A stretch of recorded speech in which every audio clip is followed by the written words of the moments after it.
নুদিয়ালিস সালাহ, যখন মানুষদেরকে নামাজের জন্য আযান দেওয়া হয়, মানুষদেরকে নামাজের জন্য আহ্বান করা হয়, ডাকা হয়, আদবারা শাইতান ওয়া লাহু দুরাত, শয়তান তখন তার পিছন দিক দিয়া হাওয়া চাটতে চাটতে পলায়ন করতে থাকে শয়তান।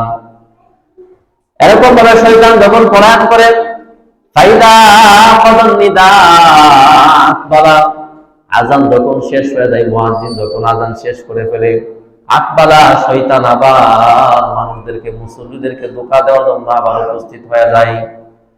এরকম ভাবে হাত্তা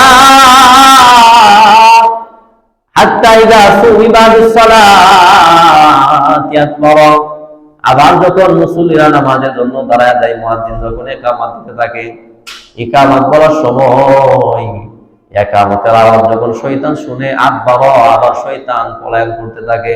নবী সাল্লাল্লাহু আলাইহি ওয়াসাল্লাম আল মুআজ্জিমুনা আতওয়ালুন নাসি আনাকান ইয়াউমাল কিয়ামাহ সুবহানাকা লা ইলমা লানা ইল্লা মা 'আল্লামতানা ইন্নাকা আনতাল আলীমুল হাকীম।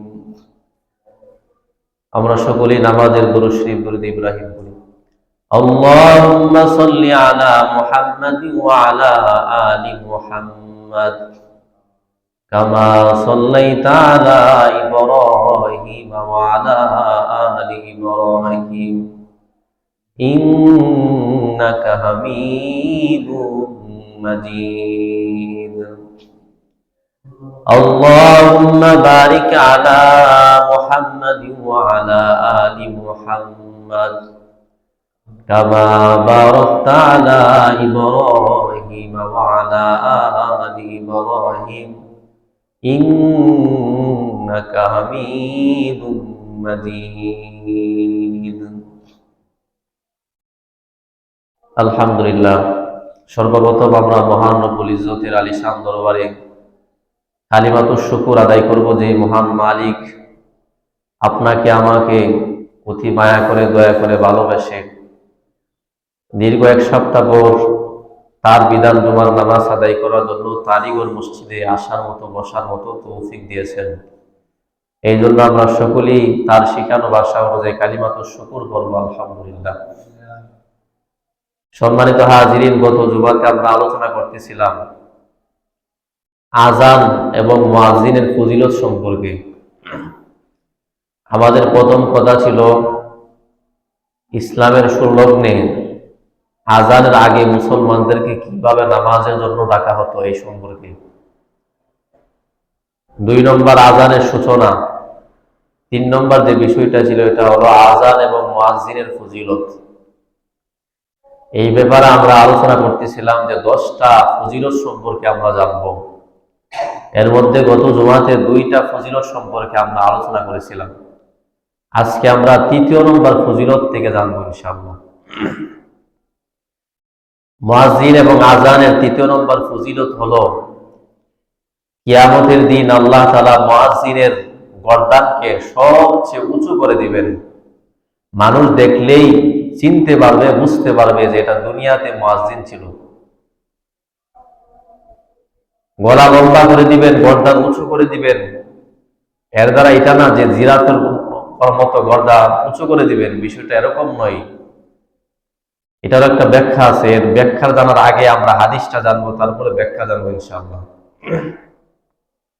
হাদিসের কিতাব মুসলিম শরীফ, এই মুসলিম শরীফের 738 নম্বর হাদিসের মধ্যে আসছে, বর্ণনাকারী হযরত তালহা ইবনে ইয়াহইয়া, উনি বলেন, ওনার চাচার থেকে উনি বর্ণনা করেন, আন তালহা ইবনে ইয়াহইয়া আন আম্মিহি ক্বাল, হযরত তালহা ইবনে ইয়াহইয়া ওনার চাচার থেকে বর্ণনা করেন, ওনার চাচা বলেন, কুনতু ইনদা আবি মুআবিয়াতা ইবনে আবি সুফিয়ান, আমি একদিন মুআবিয়া ইবনে আবি সুফিয়ান মানে আমিরে মুআবিয়া রাদিয়াল্লাহু তাআলা আনহুর সামনে উপস্থিত ছিলাম। ফাজাহুল মুয়াজ্জিন, হঠাৎ করে কিছুক্ষণ পর মুয়াজ্জিন ওনার নিকট আসলেন।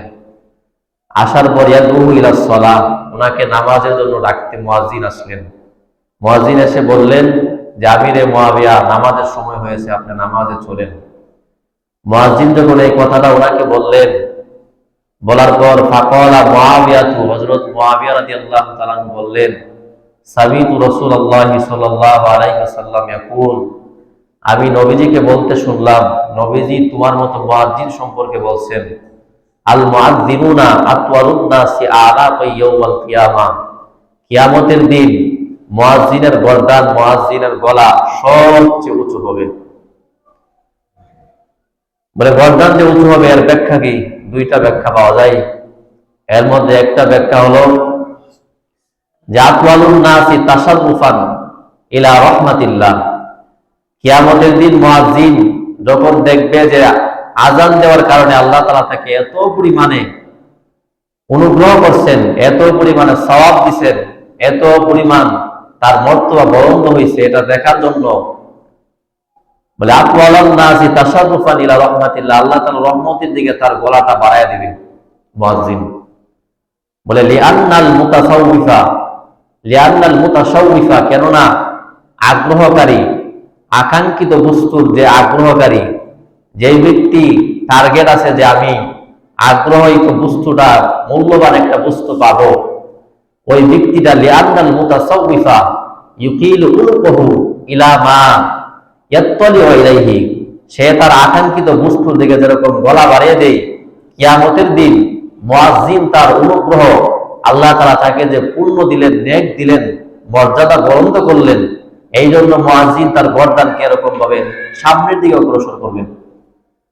বলে যেরকম ভাবে দেখেন দুনিয়াতে এর দৃষ্টান্ত আছে, যেমন মাদ্রাসাগুলোতে বা অন্য কোনো প্রতিষ্ঠানে যখন পরীক্ষা শেষ হওয়ার পর বোর্ডের মধ্যে রেজাল্ট দেওয়া হতো আগে, এখন তো আধুনিক জামানা, মোবাইলে পাওয়া যায়, কিন্তু আগে বোর্ডে দেওয়া হতো। বোর্ডে যখন রেজাল্ট টানানো হতো তখন আমরা দেখতাম যে ভালো ভালো ছাত্র যাদের টার্গেট আছে যে আমরা এরকম ভাবে পাস করব বা 1 2 3 4 5 এরকম হব, এরকম টার্গেট যাদের আছে তারা পিছন থেকে এরকম ভাবে গলা বাড়ায় বাড়ায় দেখে। বলে এটাই কিয়ামতের দিন মুয়াজ্জিনকে আল্লাহ এত সওয়াব দিবেন, মুয়াজ্জিন তার অনুগ্রহ, আল্লাহ তার রহমতের দিকে এরকম ভাবে তার গলাটা বাড়ায় দিবে। এই জন্য নবীজি হাদিসে বলছেন আতওয়ালুন নাসি আ'নাকা ইয়াউমাল কিয়ামাহ, কিয়ামতের দিন মুয়াজ্জিন তার গলা বাড়ায় দিবেন, তার গলা লম্বা হবে, লম্বা করার একটা উদ্দেশ্য। দুই নম্বর উদ্দেশ্য হলো, ব্যাখ্যা হলো যে আস-সাআদাতু ওয়া আসা, মানে নেতা হবেন, আল্লাহ তাআলা তাকে মুয়াজ্জিনকে নেতৃত্ব দান করবেন। বলে আরবদের একটা প্রবাদ আছে, আরবরা বলে ওরা আরবু তাসিফুস সাআদাতা বিতুলিল উনুক, আরবরা নেতাকে গলা লম্বাওয়ালা বলে, গলা লম্বাওয়ালা বলে সম্বোধন করে। নবীজি যেহেতু আরব ছিলেন, এই জন্য নবীজি মুয়াজ্জিনকে বললেন কিয়ামতের দিনে তার গলা লম্বা হবে, মানে সে নেতৃত্বের অধিকারী হবে, আল্লাহ তাআলা মুয়াজ্জিনকে নেতা বানায় দিবে। এটা হলো এই হাদিস দ্বারা উদ্দেশ্য। এটা হলো 3 নম্বর ফজিলত। 4 নম্বর, যে মুয়াজ্জিন যেই ব্যক্তি হবে, যেই ব্যক্তি আযান দিবে, ওই মুয়াজ্জিন সাহেব তার আযান শুনিয়া শয়তান পলায়ন করে, শয়তান ভাগতে থাকে, শয়তান ওই জায়গায় থাকতে পারে না যেখানে আযান দেওয়া হয়। বুখারী শরীফের 608 নম্বর হাদিসের বর্ণনাকারী নবীজির সাহাবা হযরত আবু হুরায়রা রাদিয়াল্লাহু তাআলা উনি বলেন, আর নবী হুরায়রা রাদিয়াল্লাহু তাআলা قال, আল্লাহর নবীর সাহাবা হযরত আবু হুরায়রা রাদিয়াল্লাহু তাআলা বর্ণনা, তিনি বলেন আন্না রাসূলুল্লাহ সাল্লাল্লাহু আলাইহি ওয়াসাল্লাম قال, আল্লাহর নবী বলেন ইযা নুদিয়া লিস-সালাত, আল্লাহর নবী ইযা নুদিয়া লিস-সালাত, যখন মানুষদেরকে নামাজের জন্য আযান দেওয়া হয়, মানুষদেরকে নামাজের জন্য আহ্বান করা হয়, ডাকা হয়, আদবার শাইতান ওয়ালাহু দুরাত, শয়তান তখন তার পিছন দিক দিয়া হাওয়া চাটতে চাটতে পলায়ন করতে থাকে। শয়তান এরকম ভাবে শয়তান যখন পলায়ন করে, ফাইদা কদন নিদা আকবালা, আযান যখন শেষ হয়ে যায়, মুয়াজ্জিন যখন আযান শেষ করে ফেলে, আকবালা, শয়তান আবার মানুষদেরকে, মুসল্লিদেরকে ধোঁকা দেওয়ার জন্য আবার উপস্থিত হয়ে যায়। এরকম ভাবে হাত্তা ইযা সুবিবা বিসসালাতি আকবারা, আবার যখন মুসল্লিরা নামাজের জন্য দাঁড়ায় যায়, মুয়াজ্জিন যখন ইকামত দিতে থাকে, ইকামত বলার সময় ইকামতের আওয়াজ যখন শয়তান শুনে আকবারা, আবার শয়তান পলায়ন করতে থাকে। বলে হাত্তা ইযা কাদা তাসবিবা আকবালা, আবার যখন ইকামত শেষ হয়ে যায়, মুয়াজ্জিন সাহেব যখন ইকামত শেষ করে ফেলে, তখন আকবারা, মুয়াজ্জিন যখন ইকামত শেষ করে আকবালা, আবার শয়তান এরকম ভাবে নামাজের মধ্যে ধোঁকা দেওয়ার জন্য শয়তান উপস্থিত হয়ে যায়। শয়তান যখন এরকম ভাবে উপস্থিত হয়, উপস্থিত হওয়ার পর হাত্তা ইয়াকুলা বাইনাল মারই ওয়া নাফসি, একজন বান্দা এবং তার নফসের মধ্যে শয়তান এরকম ভাবে ধোঁকা দিতে থাকে। ইয়াকুল উযকুর কাযা বিমা লাম ইয়াকুন ইয়াযকুরু, এমন কথা স্মরণ করে, এটা স্মরণ করো, সেটা স্মরণ করো। শয়তান বলে ওই কথাটা স্মরণ করো, ওই বিষয়টা স্মরণ করো, বলে যে এই বিষয়টা নামাজের বাহিরে কোনোদিন তার স্মরণ হই নাই। নামাজের বাইরে ওই কথা জীবনে স্মরণ হয়েছে না। নামাজে দাঁড়াইছেন, বিভিন্ন কথা, আজবি কথা, এগুলা স্মরণ হইতে থাকে। বলে শয়তান ইয়াকতুরু, মানুষের মধ্যে এরকম ভাবে সে ধোঁকা দিতে থাকে। বলে ইয়াকতুরু নাফসি, মানুষের মধ্যে নফসের মধ্যে এরকম ভাবে ধোঁকা দেয়। ওই কথাটা স্মরণ করো। ইয়াকুল উযকুর কাযা লিমা লাম ইয়াকুন ইয়াযকুরু, এমন কথা, আজবি কথা স্মরণ করে দেয় যেটা নামাজের বাইরে স্মরণ হয় না। আপনি একটু নিজের সাথে মিলান, দেখবেন নামাজ যখন দাঁড়াইছেন এমন এমন বিষয় আপনার স্মরণ হবে, মনে হবে নামাজের বাইরে যেটা কোনোদিন আপনার স্মরণ হয় নাই। এরকম হই বলে মানুষটা যখন এরকম ভাবে স্মরণ করে, স্মরণ করতে করতে এক পর্যায়ে বলে হাত্তা ইয়াযাল্লা রাজুল লা ইয়াদরি কাম সাল্লা, এক পর্যায়ে মানুষটা স্মরণ থাকে না কয় রাকাত নামাজ পড়ছে। দেখবেন নামাজ দাঁড়াইছেন, অনেক সময় বলে যায়, ইমাম সাহেব বলে যায়, মুসল্লিরাও বলে যায়। বলে এটা শয়তানের ধোঁকা দেওয়ার কারণে। বলে শয়তান যখন এরকম ধোঁকা দিতে থাকে, তখন মানুষে বিভিন্ন কথা, আজবি কথা যখন স্মরণ করে, স্মরণ করতে করতে নামাজের কথা বলে যায়। বলে এইটা যে হই, আপনি চেষ্টা করে যদি নামাজের মধ্যে মন নিয়ে আসেন, তাহলে আপনার সওয়াব আছে। বলে আপনি যে একটা চেষ্টা করলেন, এটা স্বাভাবিক, এটা হতে পারে। সাহাবীরা প্রশ্ন করছেন নবীজিকে, নবীজি বলছেন এটা হতে পারে, এটা স্বাভাবিক, কিন্তু আপনার মনটাকে আপনি বারবার নামাজের মধ্যে আপনি ফিরে আনতে হবে। এটা আপনার দায়িত্ব জিম্মাদার। এখন প্রশ্ন হলো যে শয়তান আযান শুনলে চলে যায় কেন, নামাজের মধ্যে আবার ফিরে আসে কেন? এটা খুব গুরুত্বপূর্ণ একটা প্রশ্ন। সারা জীবন আমরা এই বিষয়টা স্মরণ রাখবো। একটা হলো যে শয়তান আযান শুনলে এই জন্য পলায়ন করে, কারণ হাদিসের মধ্যে আসছে, হাদিস সামনে আসবে, যে যখন আযান দেওয়া হয়, এই আযানটা যত মানুষ, ইনসান, যত জিনিস শুনে, সবাই কিয়ামতের দিন ওই মুয়াজ্জিনের পক্ষে সাক্ষী দিবে। আর শয়তান যেহেতু সাক্ষী দিবে না, এই জন্য সে আযান শুনতে রাজি না। আযানের আওয়াজ শুনলেই শয়তান বহু দূর পলায় যায়। এটা একটা বিষয়। দুই নম্বর ব্যাখ্যা হলো যে লিআন্নাল আযানা দাওয়াতু ইলাস সালাহ, কেননা যে আযানটা এটা নামাজের জন্য আহ্বান। বলে মুশতামিলাতি আলা সুজুদিল্লাযী আযাহু বিসওয়াবি, বলে এমন একটা আহ্বান, এমন একটা ডাক, যে আহ্বানের পরে মানুষের সেজদা করবে। আর এই সেজদার কারণেই শয়তান সে এরকম জান্নাত থেকে বাইর হয়ে গেল, সে অভিশপ্ত হলো। যে এই সেজদার কারণে শয়তান অভিশপ্ত হলো, শয়তান চায় না যে এমন একটা সেজদার ইবাদত সে সাপোর্ট করবে। এই জন্য এই আযান শুনলে শয়তান পালায় যায়। আযান শুনলে এই জন্য পালায় যায়, বলে এই সেজদাটা একটু পরে, এই সেজদার জন্য মানুষদেরকে ডাকা হইতেছে, বলে একটু পরে মানুষেরা এই সেজদাটা দিবে। এই সেজদার কারণে তো আমাকে এরকম ভাবে মুআল্লিমুল মালায়েকা আমি ছিলাম, আমাকে তো এরকম লানতের তখতা আমার মাথায় দেওয়া হয়েছে। এই জন্য এই সেজদার বিপক্ষে হওয়ার কারণে আযান শুনলে শয়তান পালায় যায়। এটা ফাতহুল বারী এক কিতাব, এই কিতাবের মধ্যে ইবনে হাজার আসকালী রাহমাতুল্লাহ আলাইহি, যিনি বুখারী শরীফের ব্যাখ্যাকার, উনি লিখছেন 2 নম্বর খণ্ডের 288 নম্বর পৃষ্ঠার মধ্যে আসছে। মানে শয়তান এরকম ভাবে পলায়ন করে আযান শুনলে। 1 নম্বর, যাতে কে মুয়াজ্জিনের কিয়ামতের দিন মুয়াজ্জিনের পক্ষে সাক্ষী না দেয়। 2 নম্বর, সে ওই সেজদার বিরুদ্ধে, যেহেতু আযানটা এটা সেজদার একটা ইবাদত, এমন একটা ইবাদতের দিকে ডাকে যে ইবাদতের মধ্যে সেজদা আছে, আর শয়তান সেজদার পক্ষে না। এই জন্য শয়তান আযান শুনলে পালায় যায়। এই হলো 2 নম্বর ফজিলত। যে আমরা এখানে যারা আছে, আমরা জীবনে একবার হলো নিয়ত করি যে আমি একবার আযান দিব, জীবনে একবার হলো আযান দিব, শুদ্ধ করে আযান শিখবো, দিব। দেওয়ার পর আমার আযান শুনে শয়তান পলায়ন করবে। কিয়ামত দিন আল্লাহকে বলতে পারবো যে শয়তান আমাকে নফস এরকম ভাবে ধোঁকা দিয়া, যে শয়তান আমাকে গুনাহের মধ্যে জড়িত রাখছেন, একদিন হলেও আমি ওই শয়তানকে দৌড় রাখছি। এটা আমি আপনাদের বলতে পারি। এই জন্য সবাই হিম্মত করবেন আযান দেওয়ার জন্য। আর মা বোনেরা যারা, তারা আযান দেওয়ার প্রয়োজন নাই। মা বোনেরা আবার ফজিলত মনে করে আযান দেওয়া আরম্ভ করবেন না। আপনাদের আযান দেওয়ার প্রয়োজন নেই, আপনার আযানের জবাব দিবেন, তাহলে আযানের সওয়াব আপনারা পাবেন। এই হলো 2 নম্বর। 4 নম্বর, 3 নম্বর গেল যে মুয়াজ্জিনের গর্দান কিয়ামতের দিন উঁচু হবে। 2 নম্বর, শয়তান পলায়ন করে।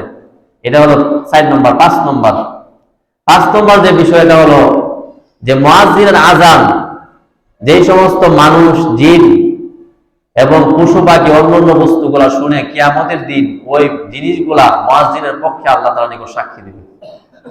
বুখারী শরীফের 609 নম্বর হাদিস, এই হাদিসের পরের হাদিস, এই হাদিসের মধ্যে আসছে আন আব্দুর রহমান ইবনে আব্দুল্লাহ রাদিয়াল্লাহু তাআলা আনহু, আল্লাহর নবীর সাহাবা বড় তাবী, ওনার নাম হলো আব্দুর রহমান ইবনে আব্দুল্লাহ রাদিয়াল্লাহু তাআলা আনহু।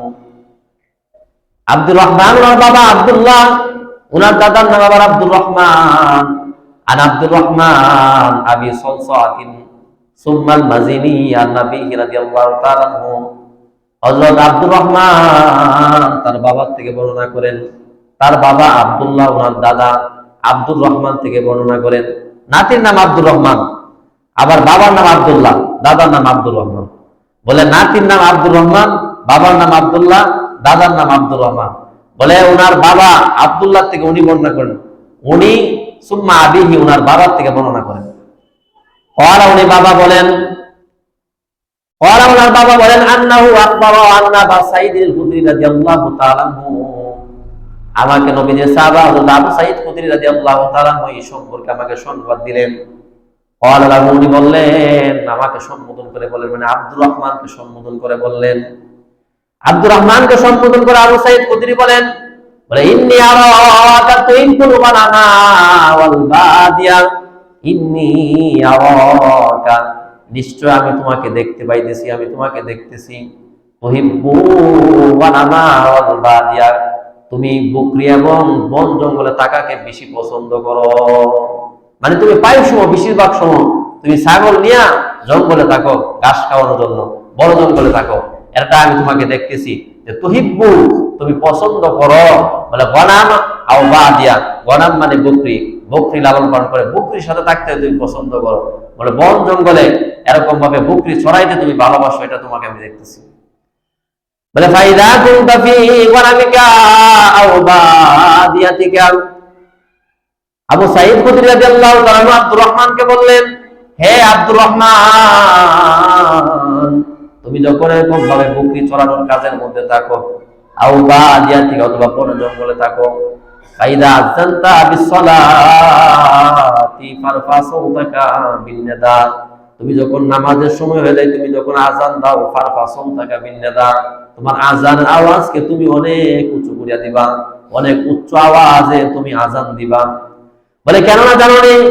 ফাইন্নাহু লা ইয়াসমাউ মাদা সাউতিল মুআজ্জিন, কেন না মুআজ্জিনের এই আযানের আওয়াজটা জিন্নুন ওয়ালা ইনসুন ওয়ালা শাইউন ইল্লা শাহিদালাহু ইয়াউমাল কিয়ামা, কিয়ামতের দিন জিন, মানুষ এবং অন্য বস্তুগুলা মুয়াজ্জিনের আযানের আওয়াজটা যতদূর পর্যন্ত যাবে, ওই সব জিনিসগুলা কিয়ামতের দিন শাহিদালাহু ইয়াউমাল কিয়ামা, আল্লাহর সামনে ওই মুয়াজ্জিনের পক্ষে সাক্ষী দিবে, আল্লাহ তাআলার সামনে সাক্ষী দিবে। এই জন্য তুমি যখন আযান দিবা, বলে ফারফা সাওতাকা বিন্নিদা, তোমার আযানের আওয়াজকে তুমি উঁচু করো, কারণ যতটুকু আওয়াজ তোমার যাবে ওই পর্যন্ত জিন, ইনসান এবং অন্যান্য জিনিসগুলো তোমার পক্ষে সাক্ষী দিবে।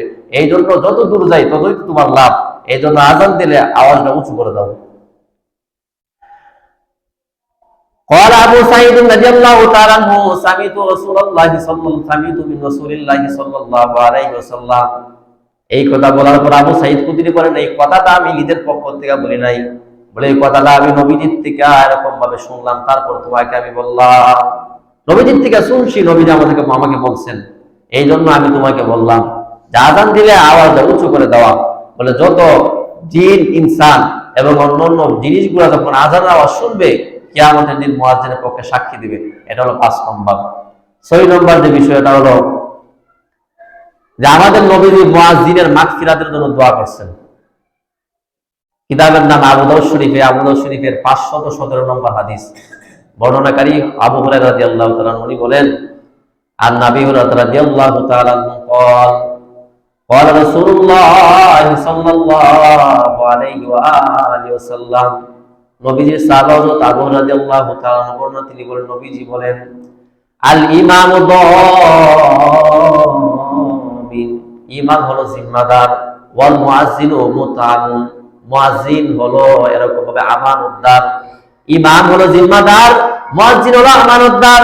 এই কথা বলার পর আল্লাহর নবী মুয়াজ্জিন এবং ইমামের জন্য আল্লাহর নবী দোয়া করতেন, আল্লাহুম্মা আরশিদিল আইম্মা ওয়াগফির লিল মুয়াদ্দিনিন, ইয়া আল্লাহ যত ইমামরা আছে সব ইমামদেরকে আপনি পথ প্রদর্শন করে সঠিক পথ দেখান, ওয়াল ওয়াগফির লিল মুয়াদ্দিনিন, এবং মুয়াদ্দিনদেরকে আপনি তাদের গুনাহগুলো মাফ করে দেন। নবীজি দোয়া করতেন, প্রায় সময় দোয়া করতেন, আল্লাহুম্মা আরশিদিল আইম্মা ওয়াল ওয়াগফির লিল মুয়াদ্দিনিন, হে আল্লাহ সকল ইমামদেরকে, ইমাম যারা আছে তাদেরকে আপনি পথ প্রদর্শন করেন, সঠিক পথ দেখান। বলে ওয়াগফির লিল মুয়াদ্দিনিন, এবং মুয়াজ্জিনদেরকে যারা আযান দেয় তাদেরকে আপনি মাফ করে দেন। এই যে নবীজি দোয়া করে মুয়াজ্জিনের জন্য, এর থেকে সৌভাগ্যের আর কি আছে? এই জন্য সুযোগ পাইলে চান্স দিবেন, আযান শুদ্ধ জানলে আযান শিখবেন, শিখার পর আযান দেওয়ার চেষ্টা করবেন। নবীজি দোয়া করছে মুয়াজ্জিনের জন্য। এর 6 নম্বর। 7 নম্বর, এর আগেরটা কি ছিল যে জিন ইনসান এবং সব জিনিসগুলো এরকম মুয়াজ্জিনের জন্য সুপারিশ করবে। এখন আসছে যে কিয়ামতের দিন মুয়াজ্জিনের আওয়াজ যত দূর যাবে এই পরিমাণ গুনাহ থাকলে আল্লাহ মাফ করে দিবেন।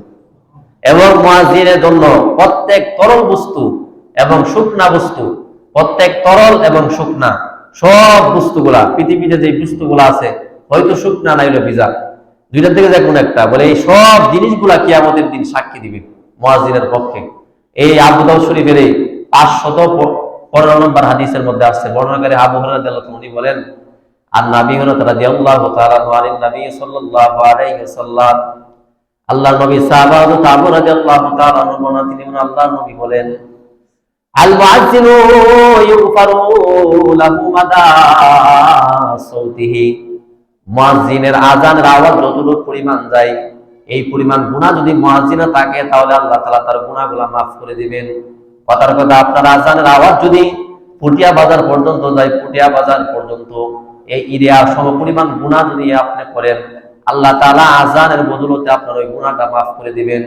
ওয়াশহাদু লাহু কুল্লু রাব্বিন ওয়া ইয়াবিস, এবং প্রত্যেক শুকনো এবং ভিজা বস্তুগুলা সাক্ষী দিবে, আল্লাহ তাআলার নিকট সাক্ষী দিবে। বলে সাক্ষী দিবে এরকম ভাবে প্রত্যেক শুকনা এবং ভিজা বস্তুগুলো আল্লাহ তাআলার নিকট সাক্ষী দিবে। বলে ওয়াশাহিদুস সালাত, এরপর নবীজি নামাজের ফজিলত বলতেছেন, কেউ যদি মসজিদে এসে নামাজ পড়ে, ওয়াশাহিদুস সালাত, কেউ যদি মসজিদে এসে নামাজ পড়ে, আল্লাহ তাআলা কুতিবা লাহু 25 সালাত, আল্লাহ তাআলা এক ওয়াক্ত নামাজের বিনিময়ে বান্দাকে 25 ওয়াক্ত নামাজের সওয়াব আল্লাহ তাআলা বান্দার আমলনামায় দান করবে। এক ওয়াক্ত নামাজ মসজিদে এসে পড়ছেন, এই জন্য অনেকে আছি অলস, বাড়িতে নামাজ পড়ে বা 2-3 ওয়াক্ত নামাজ একসাথে পড়ে, মসজিদে আসে না। বলে শীতের দিন মসজিদে যাওয়ার সমস্যা, কষ্ট, আসেন না। বলে এক ওয়াক্ত নামাজ আপনি মসজিদে এসে পড়ছেন, নবীজি বলছে 25 সালাত, 25 ওয়াক্ত নামাজ, 25 রাকাত নামাজ পড়লে যেই সওয়াব, এক রাকাত নামাজ পড়লে মসজিদে এই সওয়াব আল্লাহ দান করবে। এটা বলছেন। বলার পর এবার নবীজি বলতেছেন এরকম ভাবে কেউ যদি এক ওয়াক্ত নামাজ মসজিদে পড়ার পর আরেক ওয়াক্ত নামাজ মসজিদে পড়ে, বলে ওয়ায়ুকাফফারু মা বাইনাহুমা, 2 ওয়াক্ত মাঝখানে যে সময়টা আছে ওই সময়টা নামাজ পড়লে যে সওয়াব আল্লাহ তাআলা ওই বান্দার ওই আমলনামায় সওয়াব দান করবেন। আপনি যোহরের নামাজ জামাতে এসে পড়ছেন, মাগরিব আবার আসরের নামাজ আপনি জামাতে পড়ছেন, যোহর আসরের মাঝখানে যে সময়টা আছে এই সময় পুরাটা সময় যেন আপনি 5 ওয়াক্ত নামাজ পড়ছেন, নামাজের মাধ্যমে কাটাইছেন, এরকম সওয়াব আল্লাহ আপনার আমলনামায় দান করবেন। এই 7 নম্বর বিষয় গেল যে প্রত্যেক তরল বস্তু এবং শুকনা বস্তু কিয়ামতের দিন মুয়াজ্জিনের পক্ষে সাক্ষী দিবেন। 7 নম্বর। 8 নম্বর যে বিষয়টা হলো আল্লাহ তাআলা মুয়াজ্জিন যখন উঁচু জায়গায় আযান দেয়, আগে এক সময় ছিল যে মুয়াজ্জিনরা এরকম ভাবে উঁচু জায়গাতে আজান দিত, মিনারের মধ্যে আজান দিত। এখন তো এই প্রচলন নাই। বলে যখন উঁচু জায়গায় যদি আজান দেয়, অথবা আপনি এক জায়গায় গেলেন, এক মাঠে গেলেন, উঁচু জায়গা পাইলেন, এখানে উঠে আপনি আজান দিলেন, বলে কেউ যদি আজান দেয়, ইয়া যাবু রব্বুকা, তার রব আশ্চর্য বোধ করে, তার রব অনেক খুশি হই। আল্লাহ তাআলা যখন একজন মানুষ যখন উঁচু জায়গায় আজান দেয় একা একা, আপনি ক্ষেত খামারে কাজ করতে গেছেন, যারা কৃষি কাজ করেন, অনেকে আমরা এটাকে অবহেলা করি যে মসজিদ নাই, এই জন্য আজানও দিই না, নামাজও পড়ি না। অনেকে আবার নিজে নিজে নামাজ পড়ে ফেলি। 4-5 জন আছে জামাতে পড়া যায় কিন্তু পড়ি না। এরকম না, যদি কেউ উঁচু জায়গায় আজান দেয়, তাহলে আল্লাহ তাআলা ইয়াজিবু রাব্বাকা, তার রব সন্তুষ্ট হয়ে যান, তারপর আশ্চর্য বোধ করেন যে আমার বান্দা আমাকে খুশি করার জন্য আজান দিতেছে। আল্লাহ আশ্চর্য বোধ করেন। কিতাবের নাম নাসাই শরীফ। এই নাসাই শরীফের 666 তিনটা 666 নম্বর হাদিসের বর্ণনা। বর্ণনাকারী হযরত উকবা ইবনে আমির রাদিয়াল্লাহু তাআলা উনি বলেন, আন উকবা ইবনে আমির রাদিয়াল্লাহু তাআলা قال سمعت رسول الله صلى الله عليه وسلم يقول, নবীজি সাহাবা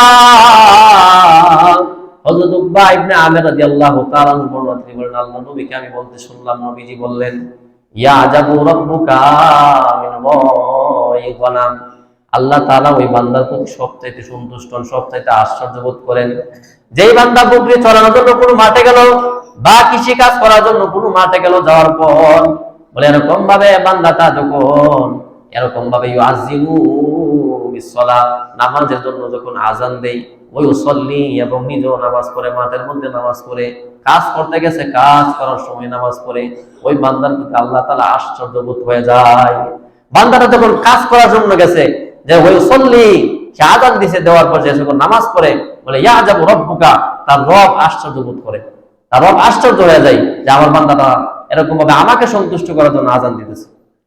ফায়াকুলুল্লাহু আযজা ওয়া জাল, অতঃপর আল্লাহ তাআলা ফেরেশতাদেরকে সম্বোধন করে বলেন, ফেরেশতাদেরকে আল্লাহ তাআলা সম্বোধন করে আল্লাহ তাআলা বললেন, উনজুর লি আবদি, আমার বান্দার দিকে তাকাও, আমার বান্দার দিকে দেখো, যে বান্দাটা আমাকে খুশি করার জন্য আযান দিল, নামাজ পড়লো, ওই বান্দাটার দিকে তাকাও।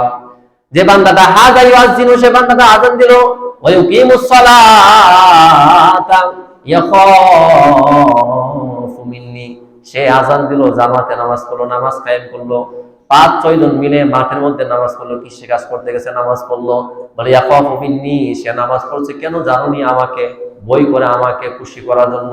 ওই বান্দাটা নামাজে যখন দাঁড়াইলো, আল্লাহ তাআলা ফেরেশতাদেরকে সম্বোধন করে বলেন, ফেরেশতারা শোনো, ক্বাদ গাফারতু লিআবদি, আমি আল্লাহ তাআলা বান্দার প্রতি সন্তুষ্ট হয়ে গেলাম, তার অতীতের গুনাহগুলো আমি আল্লাহ তাআলা maaf করে দিলাম। বলে ক্বাদ গাফারতু লিআবদি, আমি আল্লাহ তাআলা ওই বান্দার গুনাহগাতা maaf করে দিলাম। বলে এরকম ভাবে আল্লাহ তাআলা তার জিন্দেগীর সমস্ত গুনাহগুলো maaf করে দেন।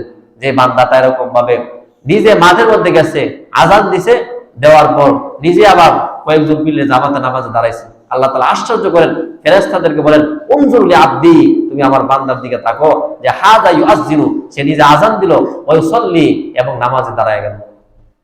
এই জন্য যারা কৃষি কাজ করি, আমি যখন যাই, যাওয়ার পর যখন সুযোগ থাকে, যখন নামাজ পড়বেন, আল্লাহ তাআলা আমাদের সবাইকে জামাতে নামাজ পড়ার তৌফিক আল্লাহ দান করুন। এই হলো 8 নম্বর। 9 নম্বর যে বিষয়, এটা হলো, এটা একটা আশ্চর্য একটা বিষয়, আশ্চর্য ফজিলত। কেউ যদি ধারাবাহিক ভাবে 12 বছর আযান দেয়, কয় বছর? 12 বছর ধারাবাহিক, কোন গ্যাপ টেপ নাই, বলে 12 বছর যদি কেউ আযান দেয়, তাহলে আল্লাহ তাআলা বলে এরকম 12 বছর আযান দিছে, আযান দেওয়ার পর তাকে আল্লাহ তাআলা জান্নাত, তার জন্য অবধারিত, তাকে আল্লাহ জান্নাতে প্রবেশ করাবেন। এবং কেউ যদি আযান দেয়, প্রতি দিনের বিনিময়ে আল্লাহ তাআলা স্পেশাল ভাবে 60টা নেকি দান করবেন। এবং কেউ যদি প্রতিদিন একামত দেয়, তাহলে প্রতিদিন আল্লাহ তাআলা 30টা নেকি দান করবেন, 60, 30, 90 নেকি। কেউ যদি আযান দেয়, একামত দেয়, প্রত্যেক দিনের বিনিময়ে আল্লাহ তাআলা স্পেশাল ভাবে, আলাদা ভাবে আল্লাহ তাআলা তাকে 90টা নেকি দান করবেন আযান একামত দেওয়ার কারণে। কিতাবের নাম ইবনে মাজাহ, ইবনে মাজাহ শরীফের 728 নম্বর হাদিস, 728, 728 নম্বর হাদিস। বর্ণনাকারী ইবনে ওমর রাদিয়াল্লাহু তাআলা, হযরত ওমর ইবনে খাত্তাবের সন্তান আব্দুল্লাহ ইবনে ওমর, ওনার থেকে বর্ণনা, উনি বলেন, আল্লাহ রাসূলুল্লাহ সাল্লাল্লাহু আলাইহি ওয়াসাল্লাম, হযরত আব্দুল্লাহ ইবনে ওমর রাদিয়াল্লাহু তাআলা আনহু বর্ণনা, তিনি বলেন, আন্না রাসূলুল্লাহ সাল্লাল্লাহু আলাইহি ওয়াসাল্লাম, আল্লাহর নবী বলেন, মান আযানা সিনতা আশরাতা সানাদান, যেই ব্যক্তি 12 বছর আযান দিল, ওয়াজাবাত লাহুল জান্নাহ, আল্লাহ তাআলা ওই ব্যক্তির জন্য জান্নাত অবধারিত করে দেয়। ওয়াজাবাত লাহুল জান্নাহ, জান্নাত অবধারিত করে দেয়। যে ব্যক্তি 12 বছর লাগাতার 12 বছর আযান দিল, ওই ব্যক্তির জন্য জান্নাত, আল্লাহ তাআলা জান্নাতটাকে আল্লাহ তাআলা অবধারিত করে দেন। ওয়াজাবাত লাহুল জান্নাহ, জান্নাত অবধারিত করে দেয়। তারপর আল্লাহর নবী বলেন, এরকম ভাবে একজন মানুষ যখন এরকম ভাবে আযান দিল, বলেন বিকুল্লি ইয়াউমিন সিত্তুনা হাসানা, একদিন আযান দেওয়ার কারণে, 5 ওয়াক্ত আযান দেওয়ার কারণে, ফজর থেকে এরকম ভাবে ঈশা পর্যন্ত আযান দেওয়ার কারণে আল্লাহ তাআলা তাকে স্পেশাল ভাবে 60টা হাসানা মানে নেকি দান করবেন। ওয়ালিকুল্লি কামাতিন সালাসুনা হাসানা, একামত দেওয়ার কারণে আল্লাহ তাআলা তাকে আলাদাভাবে 30টা নেকি দান করবেন। আযান দিছে, একামত দিছে, বলে 60 30 90টা নেকি আল্লাহ তাআলা তার আমলনামায় দান করবেন। এই হলো 9 নম্বর। 10 নম্বর যে ফজিলত, এটা হলো যে যদি কেউ আযান দেয়, বলে আযান দেওয়ার এটা আরো বেশি আশ্চর্যের। বলে কেউ আযান দিছে, আযান দেওয়ার পর মসজিদে নামাজ পড়ার জন্য অন্য মানুষগুলো আসছে, তাদের নামাজ কবুল হতে পারে, নাও হতে পারে, নিশ্চয়তা নাই। কিন্তু যতগুলা মানুষ নামাজ পড়ছে, প্রত্যেকটা মানুষ নামাজ পড়ে যে সওয়াব, ওই সওয়াব আল্লাহ মুয়াজ্জিনের আমলনামায় দান করবেন। কিতাবের নাম তবরানী শরীফ। এই তবরানী শরীফের 287 নম্বর হাদিসের বর্ণনা। এই হাদিসের মধ্যে 287 নম্বর পৃষ্ঠার হাদিসের বর্ণনা।